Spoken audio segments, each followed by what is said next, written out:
শান্তা ফারজানা, মেহেদী মিরাজ স্বামী স্ত্রীর সংগঠন, যারা আওয়ামী লীগের দোসর, আওয়ামী লীগকে পুনর্বাসন করার জন্যই তাদের মনোভাব, যারা 24কে বিশ্বাস করে না, 24কে ধারণ করে না, 24কে লালন করে না, সেই 71কে শুধু তারা চেতনা হিসাবে বিশ্বাস করে।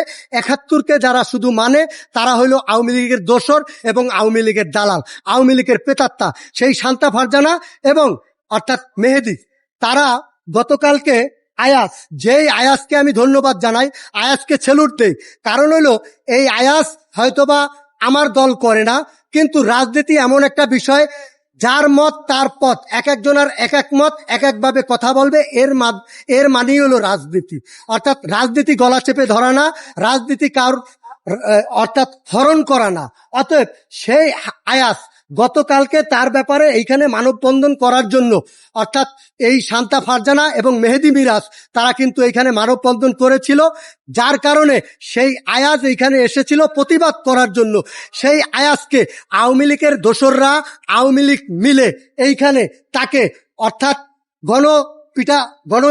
গণপিটা করছে, অর্থাৎ গণদোলাই দিছে। এবং আপনি দেখবেন সেই আয়াজকে বেদর মারধর দিছে। আর আয়াজকে কেন ধন্যবাদ দিলাম, আয়াজ একা, আয়াজের সাথে হয়তোবা 2-3 জন ছিল, সেই শান্তা ফারজানা থেকে শুরু করে এবং মেহেদী মিরাজ, তার সাথে প্রায় 20 জন 15 জন ছিল। তার সাথে একা প্রতিবাদ করছে, একা লড়াই করছে, একা সংগ্রাম করছে।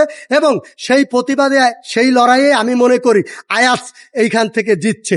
এবং যারা নাকি 24 জুলাই যোদ্ধাদের উপরে কটূক্তি করে, মন্তব্য করে এবং জনাব তারেক রহমানকে অবৈধ বলে, এই মেহেদী মিরাজ এবং শান্তা ফারজানা তারা বাংলাদেশে এখনো নতুন করে আবারও সেই আওয়ামী লীগের প্রেতাত্মা, আওয়ামী লীগের দোসর, তারা কিভাবে রাজনীতি করে এবং অর্থাৎ এইখানে জনগণের সামনে প্রেস ক্লাবের মতন জায়গায় কিভাবে তারা প্রতিবাদ জানায়, আমার মাথায় ধরে না। অতএব এই 24 গণ অভ্যুত্থান আসলে প্রতিটা দিন কোনো না কোনো ভাবে আসলে সংঘর্ষ সৃষ্টি হইতেছে। এইটা আমাদের জন্য কাম্য না, এইটা আমরা কোনোভাবে চাই না। আমরা চাই এই 24 গণ অভ্যুত্থান সবার, অর্থাৎ আপামর জনতা, সমস্ত মানুষের জন্য। সমস্ত মানুষ এখানে জীবন দিয়েছে, সমস্ত মানুষ হাত পা হারাইছে, পঙ্গুত্ব বরণ করেছে।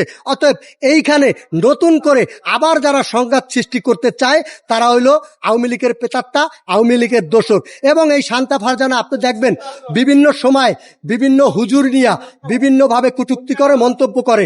অতএব আপনি যেহেতু একজন মহিলা মানুষ, আপনি রাজনীতি করেন, আপনি আওয়ামী লীগ যেহেতু নিষিদ্ধ, আওয়ামী লীগ রাজনীতি করুক, কোনভাবে করুক, তাদের যতটুকু করার দরকার, তাদের যতটুকু বলার দরকার, সেইটা যদি বাংলাদেশের জনগণ রাজনীতি করতে দেয়, রাজনীতি করতে পারে, তাইলে তারা রাজনীতি করবে। কিন্তু তার বাইরে এখন বর্তমানে নিষিদ্ধ ঘোষিত সংগঠন বর্তমানে রাজনীতিতে আবার এসে বাংলাদেশকে অস্থির করবে, এটা কিন্তু বাংলাদেশের জনগণ মেনে নিবে না, বাংলাদেশের জনগণ মেনে নেয়ও নাই।